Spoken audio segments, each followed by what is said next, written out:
Bonjour à tous et à toutes et bienvenue à notre rendez-vous quotidien consacré à la méditation de la parole de Dieu. Nous sommes aujourd'hui le 17 novembre 2022. Vous faites bien de vous connecter sur cette chaîne pour la halte spirituelle. C'est parti, nous sommes en Luc 19, 41 à 44. Le voyage vers Jérusalem est presque terminé. Dans le verset qui précède cette lecture, le peuple chantait et criait de joie en l'accompagnant. Soudain, un changement d'humeur. Jésus lui-même pleure. L'évangile de Luc est connu pour ses contrastes. Les béatitudes et les malheurs les deux dans le temple, l'homme riche et Lazare, etc. Jésus se lamente sur Jérusalem. Il a pleuré. Il n'a pas pleuré parce qu'il détestait les villes. Il a pleuré parce qu'il aimait.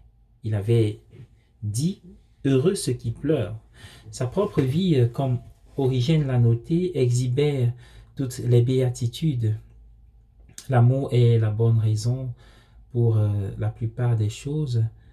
Ces paroles étaient presque entièrement des citations de prophètes de l'Ancien Testament, Jérémie, Isaïe, Ézéchiel, Osée. Il n'était pas le premier à s'affliger pour Jérusalem, ni le dernier.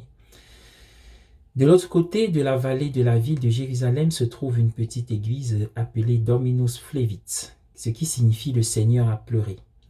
À la base de l'autel se trouve une petite mosaïque représentant une mère poule avec ses poussins. Ils sont sous ses ailes pour se protéger, certains d'entre eux jetant un coup d'œil à l'extérieur comme le font les poussins. C'est la seule représentation que j'ai jamais eue de la phrase de Jésus disant qu'il souhaitait pouvoir rassembler à lui les enfants de Jérusalem comme une poule rassemble ses poussins. C'est une image maternelle, chaleureuse et protectrice. Si vous pensez qu'il s'agit d'une image trop sentimentale, vous pouvez y penser de la manière suivante. Nous avions l'habitude d'appeler l'église sur terre l'église militante, une image plutôt rébarbative, suggérant la violence fondamentaliste, mais elle voulait faire comprendre que nous luttons contre le péché et en d'autres termes contre nous-mêmes. Le problème avec nous, c'est que nous trouvons trop facile de militer contre les autres, mais nous sommes des poules mouillées quand il s'agit de lutter contre nous-mêmes. Si vous voulez entendre des choses maternelles sur Dieu, vous devriez aller directement chez un auteur appelé Julian de Norwich, 14e siècle.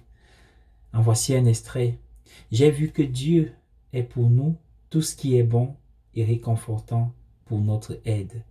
Dieu est notre vêtement qui nous enveloppe et nous couvre par amour, nous embrasse et nous abrite pour nous entourer de son amour, qui est si tendre que Dieu ne nous abandonnera jamais. » À tous et à chacun, je souhaite une très belle journée.